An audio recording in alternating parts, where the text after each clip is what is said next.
Assalamualaikum warahmatullahi wabarakatuh. Perkenalkan, nama saya Nisa Mati Jamal dengan NIM 203211774. Saya berasal dari Prodi Ilmu Komunikasi Fakultas Psikolog dan Ilmu Sosial Budaya Universitas Islam Indonesia.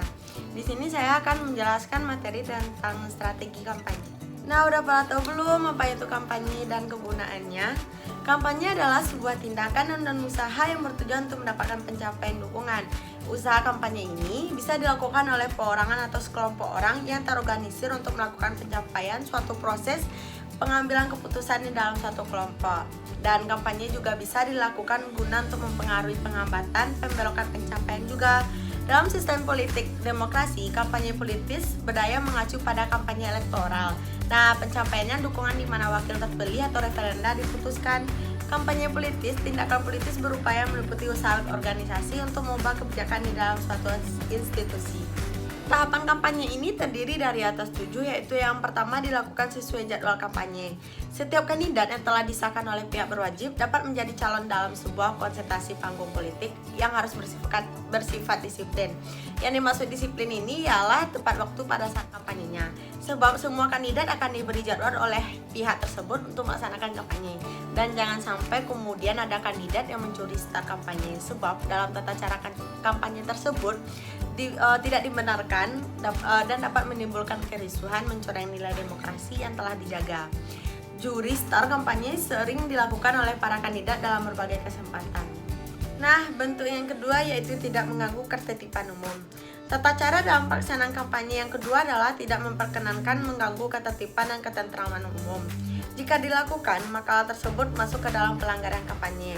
Dan sebagaimana diketahui bahwa masa kampanye merupakan masa berburu dukungan, namun selayaknya jangan sampai kemudian kegiatan tersebut mengganggu ketertiban dan kenyamanan umum. Sebagai contoh misalnya saja kegiatan membagikan atribut kampanye di jalan-jalan raya. Dan yang ketiga yaitu mendapatkan izin dari aparat keamanan sekitar.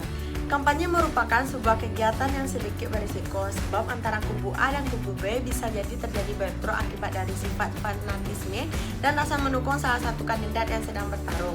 Oleh sebab itu, maka dalam setiap penyelenggaraan kegiatan kampanye ini harus mendapatkan izin dari aparat keamanan setempat. Hal ini tentu juga merupakan sebuah jaminan di mana kegiatan dapat berlangsung dengan aman dan tertib. Dan yang keempat yaitu no sara. Kampanye bermuatan isu sara ini bukan merupakan hal yang baru, sebab cara ini dinilai paling efektif untuk memenangkan hati para umat Islam sebagai pemilik suara mayoritas.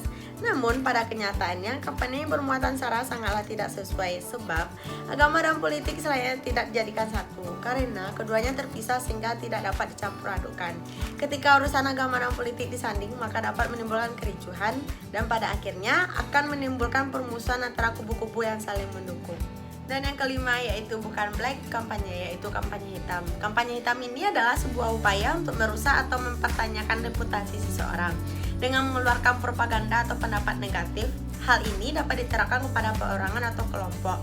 Target-target umumnya adalah para pejabat publik, politikus, kandidat politik, dan aktivis dan mantan suami.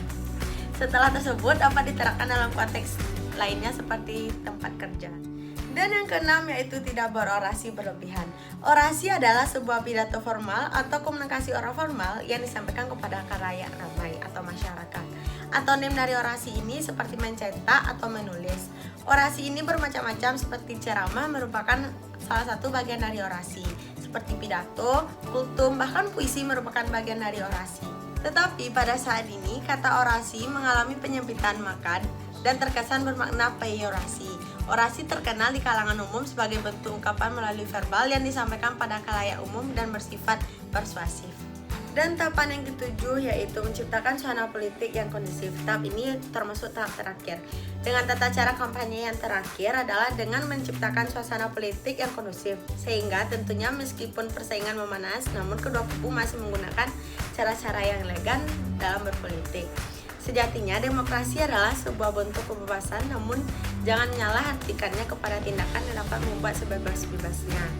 Sebab dalam pelaksanaan kampanye, setiap kandidat harus berpatokan kepada peraturan yang telah ditetapkan oleh pihak berwajib selaku penyelenggara resmi pemilu atau kampanye. Strategi dalam kampanye yaitu yang pertama, meningkatkan persona pribadi dalam hal branding dan meningkatkan kekuatan serta keahlian individu. Agar dapat menonjol, strategi branding dapat terdengar dan terlihat berbeda. Dan yang kedua yaitu buat rencana yang jelas terhadap isu yang ingin diangkat. Masyarakat ingin mendengar Anda menawarkan beberapa solusi, bukan hanya sampai memahami persoalan. Dan yang ketiga yaitu rencana dan strategi akan menjadi hal yang berkesan apabila Anda membeli saluran komunikasi yang tepat. Pilihlah saluran yang digunakan oleh mayoritas audiens Anda. Implementasi model kampanye ini pada mencegah ada aksi gawai terhadap mana. Pada pelaksanaan kampanye, komunitas ini membawa permainan tradisional yang bervariasi. Permainan tersebut antara lain congklak, enggrang bambu, enggrang baktok, dan lain-lain. Proses komunikasi yang dilakukan juga cukup baik karena sejak awal mereka mencairkan suasana dengan games dan perkenalan sehingga para peserta bisa merasa nyaman. Setiap tim memiliki kemampuan untuk berkomunikasi bersama anak-anak dan mereka telah memahami.